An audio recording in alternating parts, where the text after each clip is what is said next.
ముందు పుత్రకామేష్టి యాగం జరిగింది అనేటటువంటి విషయం అందరికీ తెలిసినటువంటిదే.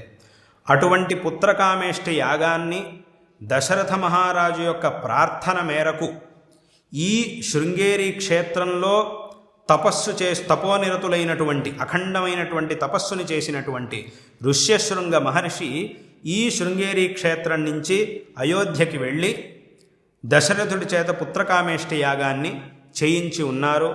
ఆ ఋష్యశృంగ మహర్షుల వారు చేయించినటువంటి పుత్రకామేష్టి యాగం తర్వాత దశరథ మహారాజు సాక్షాత్తు భగవంతుణ్ణే శ్రీరామచంద్రుడిగా తన పుత్రుడిగా పొంది ఉన్నాడు. కాబట్టి ఈ శృంగేరి క్షేత్రానికి శ్రీరామచంద్రుడి యొక్క అవతారానికి ఆ అవతార భూమికి ఇటువంటి ఒక విశేషమైనటువంటి సంబంధం ఉన్నది.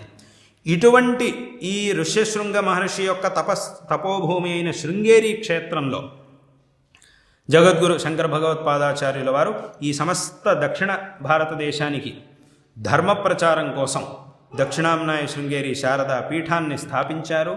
ఈ పీఠం యొక్క 36వ అధిపతులు మా గురువరేణ్యుల యొక్క పరిపూర్ణమైనటువంటి అనుగ్రహంతో మీ అందరికీ సకల శ్రేయస్సులు లభించుగా. కానీ మరొక మారు ఈ సందర్భంలో ఆశీర్వాదాలను తెలియజేస్తూ ఈ మాటల్ని ఇక్కడ ఉపసంహరిస్తూ ఉన్నాం.